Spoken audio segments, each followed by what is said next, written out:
Je suis Rémi Venant, enseignant-chercheur en informatique. Je suis Raphaël Crétin-Piroli, je suis maître de conférences en sciences de l'information et de la communication à l'IUT de Laval, au CREN, Centre de recherche en éducation de Nantes. Donc Pascal Leroux, je suis président de Le Mans Université. Je suis par ailleurs professeur en informatique. Je suis chercheur au CREN, donc au Centre de recherche en éducation de Nantes. Je m'appelle Sébastien Georges, je suis professeur en informatique à l'Université du Mans et j'enseigne à l'IUT de Laval. Et je suis directeur aussi du laboratoire LUM. Et une équipe du laboratoire s'intéresse aux environnements informatiques pour l'apprentissage humain. Donc moi je suis Valérie Noison, je suis doctorante en deuxième année en sciences de l'information et de la communication pour le laboratoire CREN, donc Centre de recherche en éducation de Nantes. Je m'appelle Bertrand Marne, je suis maître de conférences en informatique à l'IUT de Laval. Je suis Bérénice Lemoine, je suis doctorante en troisième année au laboratoire d'informatique de l'Université du Mans. Et j'ai la joie de faire partie du comité d'organisation aux côtés de mon collègue Bertrand Marne, qui est enseignant-chercheur au LUM.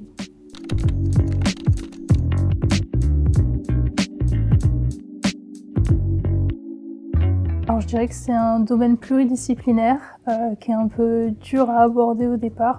Les EIH, globalement, c'est voir comment on peut utiliser les technologies globalement du numérique pour l'enseignement et l'apprentissage. Donc il y a à la fois le côté enseignant qui va utiliser ce dispositif pour soutenir la formation qu'il souhaite faire. Et de l'autre côté, l'apprenant qui va recevoir des environnements pour faciliter ses apprentissages. Je dirais numérique pour l'éducation et la formation. Et c'est un terme qui définit une communauté scientifique. Et du coup, je trouve qu'il est intéressant de l'utiliser.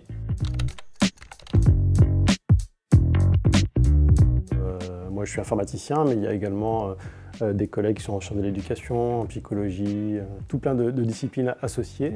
Et donc, les recherches vont se dérouler différemment en fonction des disciplines. Donc la recherche en EIH concerne toute la recherche sur la conception, l'exploitation et les interactions entre des environnements informatiques et des humains, donc que sont les apprenants, les enseignants, mais également les institutions. Je fais appel à pas mal de théories venant de plusieurs disciplines, donc en psychologie, en sociologie, en informatique, en information-communication bien sûr.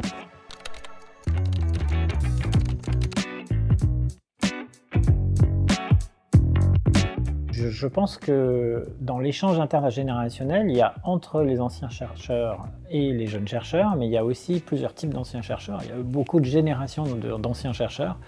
Et je pense que c'est très important ces échanges parce que la recherche a une fâcheuse tendance à réinventer tout le temps la même chose. Donc c'est important d'être entendu et d'entendre les chercheurs plus anciens pour ne pas oublier les avancées dont ils sont auteurs et autrices. C'est essentiel pour faire perdurer la recherche. C'est comme dans toute organisation, c'est pas propre à la recherche, il faut qu'il y ait une transmission des idées, il faut qu'il y ait une transmission des travaux d'une génération à l'autre. Je pense que l'échange c'est quelque chose de nécessaire pour pouvoir avancer. On le voit vite quand on travaille, des fois on bloque sur un problème et ne serait-ce qu'échanger, ça permet de trouver une idée, de trouver une solution à un petit problème ou une piste qu'on n'a pas forcément vue parce qu'on est tellement dans un sujet. Donc je pense que l'échange c'est quelque chose de nécessaire en recherche.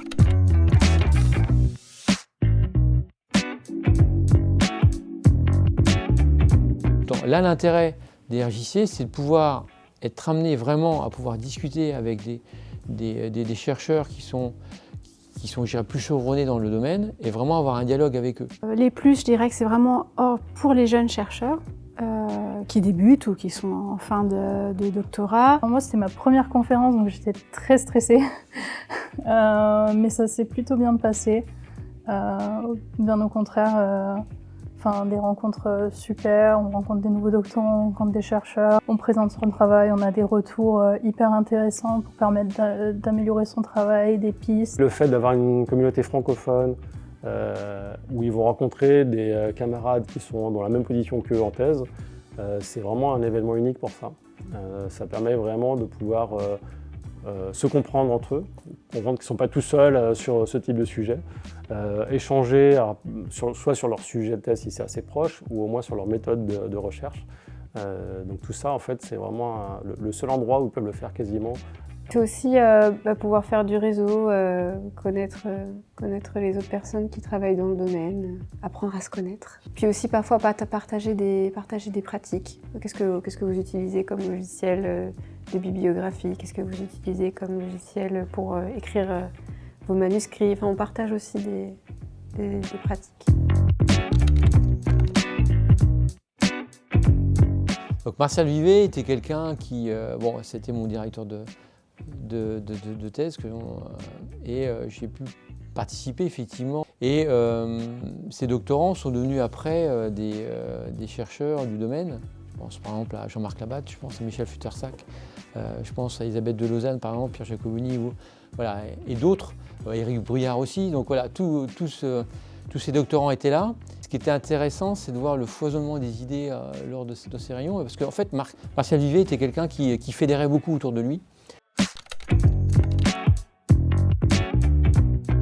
Alors, avant tout, et pour moi le plus important, c'est pas le prix en soi, c'est le format de ces rencontres-là.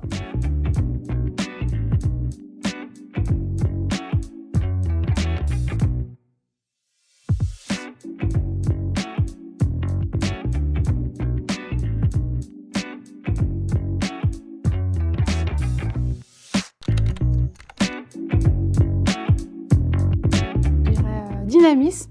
C'est la 10e, c'est un anniversaire très important, c'est à Laval, dans un campus qui n'avait pas encore eu l'occasion d'accueillir les RJC, EIH ou les EIH. Puis la 10e édition, c'est une édition un peu anniversaire. Pourquoi Laval? Pourquoi pas Laval? Il y a une recherche sur le campus de Laval, autour des EIH, qui est devenu un des laboratoires phares au plan national. Donc je dirais que c'est naturel que cette RJC ait lieu ici.